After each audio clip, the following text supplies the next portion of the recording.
Siguiendo con el tema de probabilidad, pero más enfocado a cómo se ve en noveno año, se va a estudiar acá lo que es la probabilidad frecuencial. ¿Qué es la probabilidad frecuencial? ¿Cuál es su diferencia respecto a la clásica que se ve en octavo? Y la probabilidad frecuencial es la que se obtiene a partir de repetir una situación, repetir un experimento. Mientras que en la que se ve en octavo, la probabilidad más clásica, lo que uno hace es analizar el espacio muestral, todos los posibles resultados, simplemente.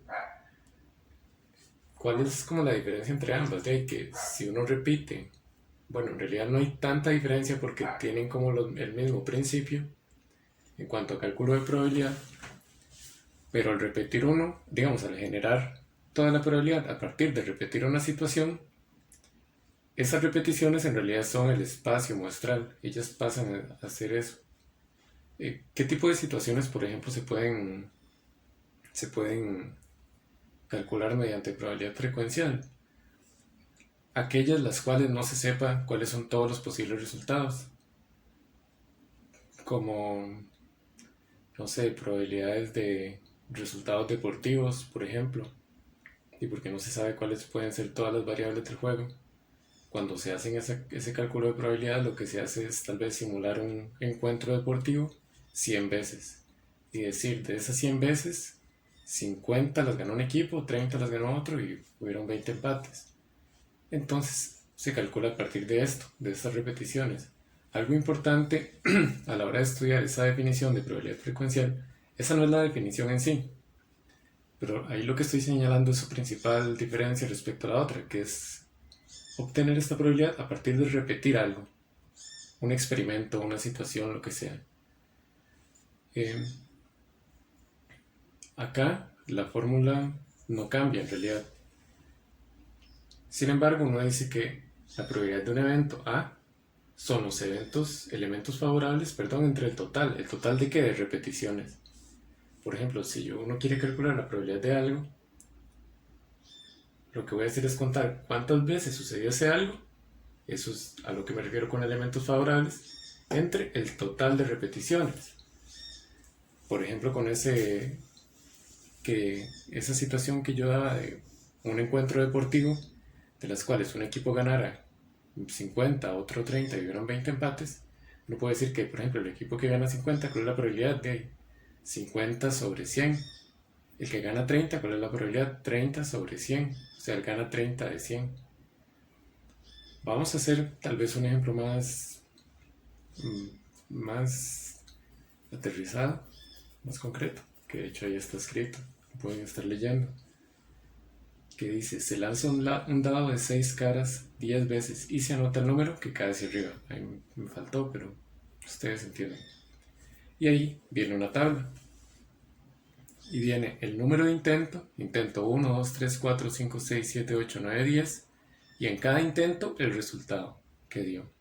En el intento 1 salió el número 1, en el 2, 2. Y así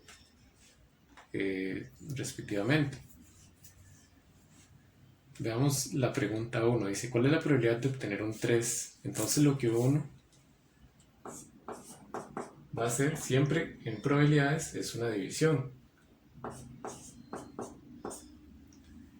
Eh, Obtener un 3. Aquí la pregunta es, ¿cuántas veces, en cuántos intentos se obtuvo ese resultado como favorable, que es obtener un 3? El 3 se obtuvo 3 veces, en el cuarto intento, en el octavo intento y en el décimo intento. Entonces se obtuvo 3 en 3 ocasiones. ¿De cuántas? De 10 posibles. Ya esa es la probabilidad. Eso cuando uno lo calcule da 0,30, 0,3. Eh, Así de sencillo. De hecho, es incluso hasta podría ser un poco más sencillo si a uno le dan una tabla de frecuencias, una tabla de repeticiones de alguna situación, calcular una probabilidad, porque lo que uno hace es contar simplemente cuántas veces sucedió esa situación. Aquí sucedió 3 veces. Repito, en el cuarto intento, el octavo y el décimo. y siempre dividirlo entre el total. El total siempre es el total de repeticiones, total de intentos. La segunda pregunta dice, ¿cuál es la probabilidad de obtener un 5? Vean que ahí, en todos los intentos, en ninguno se obtuvo un 5. Eso quiere decir que es 0 de 10, que es lo mismo que 0. Que es lo más malo. Horrible. Bueno, ustedes entienden. La probabilidad de obtener un 5 según esas 10 repeticiones es 0. Esto obviamente no es algo totalmente certero. En el caso, por ejemplo, si uno analiza un dado de 6 caras, igual tiene la cara 5. O sea, es posible, es probable que se obtenga un 5. Pero aquí dice que la probabilidad es 0. ¿Por qué? Es 0 respecto a esta repetición, a esta frecuencia de resultados. Es decir, no es 0 en realidad, pero respecto a este experimento que se hizo, ahí sí dio 0 como resultado. En este sentido, uno tiene que entender que la probabilidad frecuencial, o sea, el hecho de que uno repita 10 veces una situación o 100 veces no quiere decir que, por ejemplo, voy a poner un ejemplo tal vez más concreto.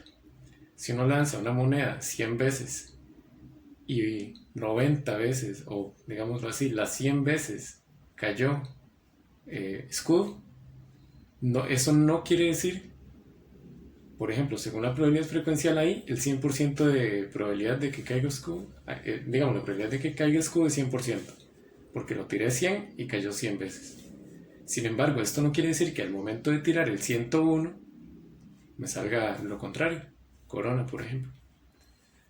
Es decir, esta probabilidad tiene, el cálculo de esta probabilidad es para situaciones como más inciertas y es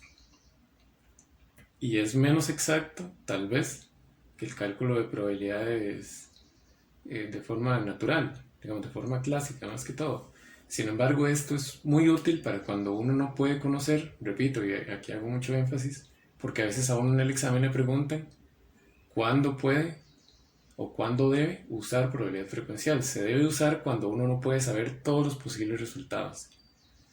Ahí es cuando uno lo que hace es repetir el experimento un número de veces y calcular la probabilidad a partir de estas repeticiones.